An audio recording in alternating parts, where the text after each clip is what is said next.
Fala pessoal, sejam bem-vindos a mais um vídeo. Hoje nós vamos falar de um REIT, mas voltando a falar de REIT, lembrando que a gente tem playlist de REITs aqui, playlist de estoque, playlist de Investor Day, do Prologs, tá? Um REIT aí industrial, o pessoal gosta muito de galpões e é enorme, tá? Lá no exterior. Então, sem se estender tanto, vamos lá falar do Prologs. Investor Day também, a apresentação é mais recente, é de março de 2024, não sei se é isso. Então, olha a quantidade de ativos, né? Os fundos imobiliários aqui no Brasil, até comecei a falar de fundos agora, para diversificar um pouquinho o canal, tem fundo imobiliário aí de milhões, não é nem bi, né? Mas os maiores eu acho que não passa de 5 bilhões, olha só a quantidade de ativos, né? Nem valor de mercado que ele tem, 216 bi, né? Valor de mercado deles. Bem, para quem gosta de olhar valor patrimonial, né? Ah, não, isso aqui seria o valor de mercado dos ativos, né? 105 bi, é isso? Equity Market Cap. Aqui não tem valor de mercado deles, não.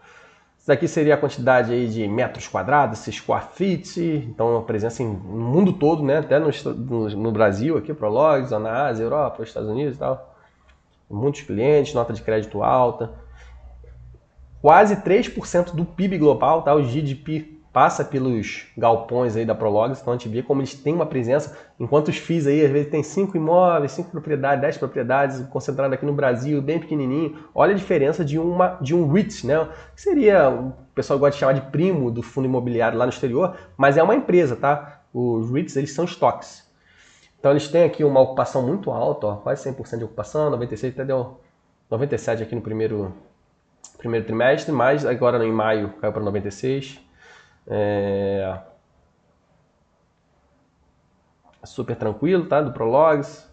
Utilização do espaço, né? O indicador industrial também. Aqui falando um pouquinho mais do setor logístico, né? Como é que está a cadeia de suprimentos, né? Então, tendência positiva, crescimento da população, crescimento de e-commerce, a gente viu que impactou muito aí na pandemia. E-commerce vendendo cada vez mais, e a gente viu que virou uma tendência, por mais que exista ainda venda no físico, muita gente compra e-commerce para retirar fisicamente em algum local, né? Então a gente vê que o e-commerce cresceu bastante, cadeia aí de suprimentos, fornecedores, a gente vê que a vacância aí tranquilo, deu uma subidinha, mas a tendência é cair aqui até 2025, né? Taxa de vacância de fornecedores. Que isso aqui impacta no aluguel. A gente vê que, historicamente, a gente bota até um gráfico aqui, que a questão de vacância, taxa de vacância e o crescimento do aluguel, se tiver aqui por volta de 7%, fica estável o aluguel, tá? A gente começa a ter problemas, igual tiver em 2008, mais ou menos, que a taxa de vacância chegou aqui em 10%, afetou bastante lá fora, apesar do Brasil não ter sido tão afetado nessa época, e eles estão com uma taxa de vacância controlada, né? Aqui falando de alguns custos aí relacionados à inflação também, por metro quadrado, lá nos Estados Unidos, teve uma elevação grande aí, a inflação impactou bastante, e principalmente depois da pandemia, né?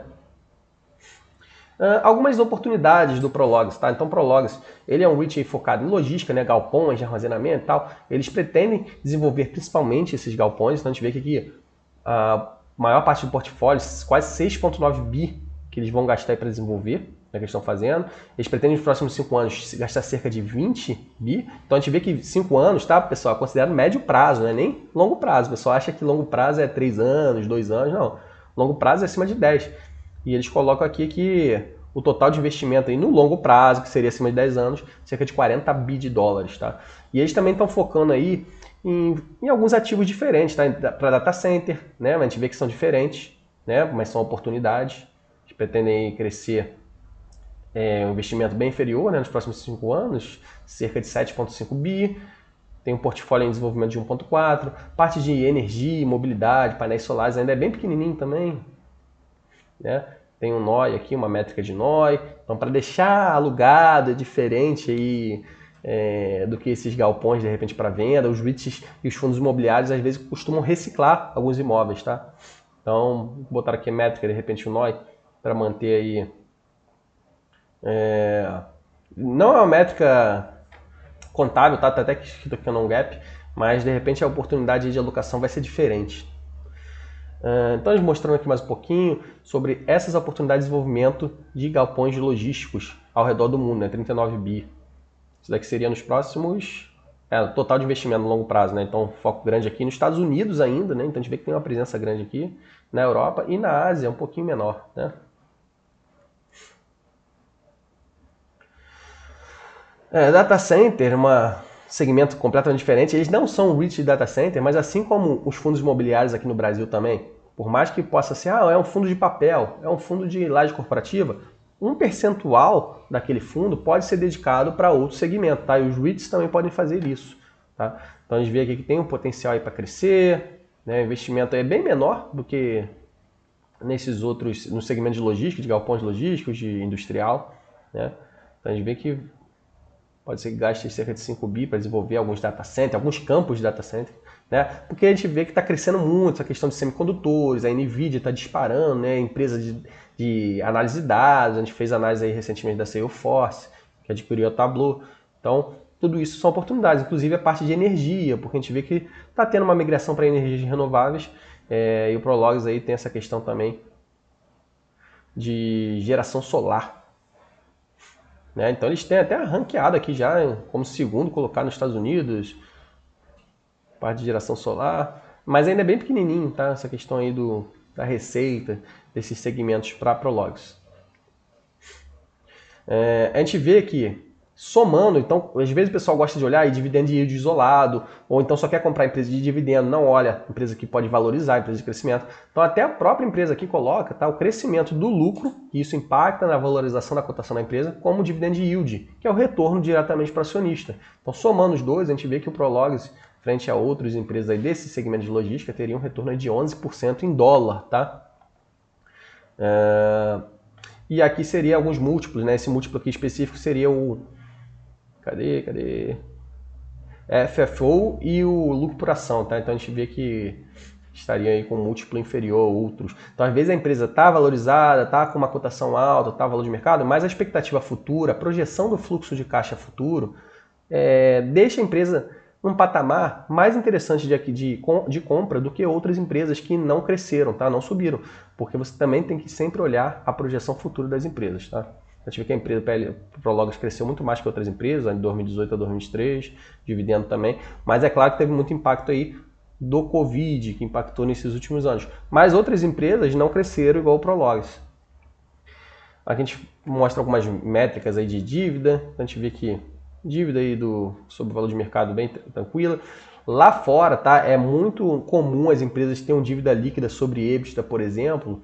Tem algumas que têm cerca de 8 vezes, tá? Porque a dívida é muito barata. Claro que subiu muito agora aí por conta de inflação alta, taxa básica de juros alta lá no exterior, mas 4,6 é super tranquilo, dívida líquida sobre EBITDA.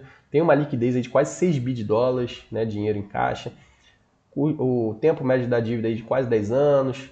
Né? Olha que o custo médio da dívida é 3,1%, é muito pequenininho, mesmo com inflação alta e tudo, não estando tão bem lá fora. Então a gente vê que eles têm um custo da dívida muito baratinho. A dívida basicamente exposta em dólar, tá? Quase 96%. Então a empresa aí, o foco em indústria, esse galpão muito bonito, esse galpão aqui solar. Né? Então eles aproveitam até a construção de alguns galpões para botar essa geração de energia solar aqui e distribuir. Por isso que a métrica de NOI é diferente, tá? Porque eles entregam energia, acho que é basicamente isso aí. Então a gente tem algumas oportunidades de crescimento, essa questão solar, a questão do data center, mas o foco principal seria os galpões, tá? Então, a ideia deles é crescer o lucro por ação, até foca aqui, tá? E o dividendo, os dois andando em paralelo. Então, não adianta a gente calcular um retorno de uma empresa só olhando crescimento de cotação ou só olhando dividendo. Claro que algumas empresas nem pagam dividendo, então a gente tem que olhar lá como é que está a expectativa de crescimento. Tá? A gente tem um balanço muito forte, dinheiro em caixa, dívida longa, dívida custo baixinho, né? Então, o retorno aqui frente ao índice de REITs, né? Não sei se é o VNQ que eles usam como base aqui, mas tem um VNQ lá nos Estados Unidos, que é um ETF, se baseia em índice de ETF. Crescimentos consecutivos, crescentes nos últimos 11 anos, tá? O pessoal gosta aí de olhar aquelas dividendos king, dividendos aristocratas, empresas que crescem nos últimos 25, 40 anos, 25 ou 50 anos, né? Então essa foi a Prologis, tá? Um videozinho mais curto também, um REIT muito interessante, e naquela dinâmica de vídeos mais curtos. Então, espero que vocês tenham gostado, espero que eu possa ter ajudado de alguma forma e até breve.